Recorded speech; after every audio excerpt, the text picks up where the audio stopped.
Hi ಎಲ್ಲರಿಗೂ ನಮಸ್ಕಾರ. ನಾನು ಈ ವಿಡಿಯೋ ಮೂಲಕ ಸಿವಿಲ್ ಇಂಜಿನಿಯರ್ಸ್‌ಗೆ ಸಿಸ್ಟಮ್ ರಿಕ್ವೈರ್ಮೆಂಟ್ಸ್ ಬಗ್ಗೆ ಹೇಳ್ತಾ ಇದ್ದೀನಿ. ಈ ವಿಡಿಯೋ ಬಂದು ಯಾರೆಲ್ಲ ಓನಾಗಿ ಮಾಡಬೇಕು ಅಂದ್ಕೊಂಡಿದ್ದೀರಾ ಮತ್ತು ಫ್ರೀಲ್ಯಾನ್ಸಾಗಿ ಯಾರು ವರ್ಕ್ ಮಾಡಬೇಕು ಅಂತಿದ್ದೀರಾ ಅವ್ರಿಗೆ. ಯಾಕೆಂದರೆ ಇನ್ನೂ ಕಲಿಬೇಕು ಅನ್ನೋರಿಗೆ ಮತ್ತು ಇನ್ನೂ ಓದ್ತಿರೋರಿಗೆಲ್ಲ ಬೇಸಿಕ್ಕೇ ಸಾಕಾಗತ್ತೆ. ನೀವು ಬೇಸಿಕ್ ಸ್ಕೆಚಪ್ ಕಲಿಯೋಕ್ಕೆ, ಬೇಸಿಕ್ ಆಟೋಕ್ಯಾಡ್ ಕಲಿಯೋಕ್ಕೆ ಮತ್ತು ಇವಾಗ ಜಾಸ್ತಿ ಇನ್ವೆಸ್ಟ್ ಮಾಡೋಕ್ಕಾಗಲ್ಲ ಅಂದರೆ basic system requirements is enough. ನೀವೇನಾದರೂ ಈಗೊಂದು ಸರಿ ಅದಕ್ಕೆ ಇನ್ವೆಸ್ಟ್ ಮಾಡಿ ಮತ್ತೆ ಇನ್ವೆಸ್ಟ್ ಮಾಡಬೇಕಾಗತ್ತೆ ಅಂತ ಅಂದ್ಕೊಂಡು ಮತ್ತೆ ಇಷ್ಟನ್ನು ಅಫೋರ್ಡ್ ಮಾಡೋಕ್ಕೆ ನಿಮ್ಗೆ ಆಗೋದಾದರೆ ಈ ರಿಕ್ವೈರ್ಮೆಂಟ್ಸ್ನ ತಗೊಂಡ್ರೆ ಆಮೇಲೆ ಯೂಸ್ ಆಗುತ್ತೆ. First processor.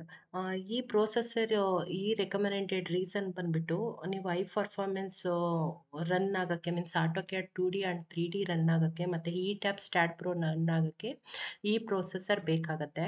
ಮತ್ತು ಗ್ರಾಫಿಕ್ಸ್ ಕಾರ್ಡ್ ರೀಸನ್ ಬಂದ್ಬಿಟ್ಟು ಇದು ರೆಂಡ್ರಿಂಗ್. ನೀವು ಇವಾಗ ಲುಮಿನೋ ಯೂಸ್ ಮಾಡ್ತೀರಾ, ಲೈಕ್ ಸ್ಕೆಚಪ್, ರೆವಿಟ್ ಯೂಸ್ ಮಾಡಿದಾಗ ಗ್ರಾಫಿಕ್ ಕಾರ್ಡ್ ಈ ರೆಕಮೆಂಡೇಶನ್ ಇರಬೇಕಾಗತ್ತೆ.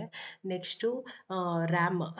ಮೀನ್ಸ್ ಇವಾಗ ನೀವು ಯಾವುದೇ ಮಲ್ಟಿ ಟಾಸ್ಕಿಂಗ್ ವರ್ಕ್ ಮಾಡಿರ್ತೀರ, ಮೀನ್ಸ್ 2D 3D ಇದೆಲ್ಲ ವರ್ಕ್ ಪ್ರೈಮವೆರ ಇವೆಲ್ಲ ಮಾಡಿದಾಗ for easy smoothing of work ಬೇಕು ಅಂದರೆ ಈ ರ್ಯಾಮ್ ರೆಕಮೆಂಡೇಶನ್ ಬೇಕಾಗುತ್ತೆ. Next storage.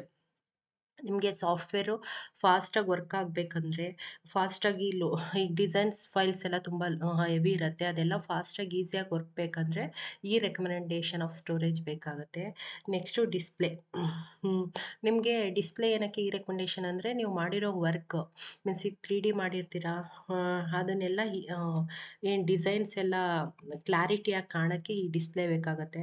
Next operating system. ಇದು ಕಂಪ್ಯಾಟಿಬಲಿ ಇರೋಕ್ಕೆ ಈ ಆಪರೇಷನ್ ಸಿಸ್ಟಮ್ ರಿಕ್ವೈರ್ಮೆಂಟ್ಸ್ ಆಗುತ್ತೆ. ನೆಕ್ಸ್ಟು ಬ್ಯಾಟ್ರಿ ಬಂದ್ಬಿಟ್ಟು ಪೋರ್ಟಬಿಲಿಟಿ ಆ್ಯಂಡ್ ಯೂಸಬಿಲಿಟಿ ಫಾರ್ಗೆ ಇದು ಬೇಕಾಗುತ್ತೆ. ಅಟ್ಲೀಸ್ಟ್ ಈಗ ರಿಕ್ವೈರ್ಮೆಂಟ್ಸ್ ಗೊತ್ತಾಯಿತು. ನಿಮಗೆ ಲ್ಯಾಪ್ಟಾಪ್ ಬೆಸ್ಟಾ ಇಲ್ಲ ಸಿಸ್ಟಮ್ ಬೆಸ್ಟಾ, ಲ್ಯಾಪ್ಟಾಪಲ್ಲಿ ಯಾವುದು ಬೆಸ್ಟು ಇಲ್ಲ ಸಿಸ್ಟಮಲ್ಲಿ ಯಾವುದು ಬೆಸ್ಟು ಅಂತ ಥಿಂಕ್ ಮಾಡ್ತಾ ಇದ್ದರೆ ಜಸ್ಟ್ ಕಮೆಂಟ್ ಮಾಡಿ, ನಾನು ಆ ವಿಡಿಯೋನು ಎಕ್ಸ್ಪ್ಲೇನ್ ಮಾಡ್ತೀನಿ. Thank you.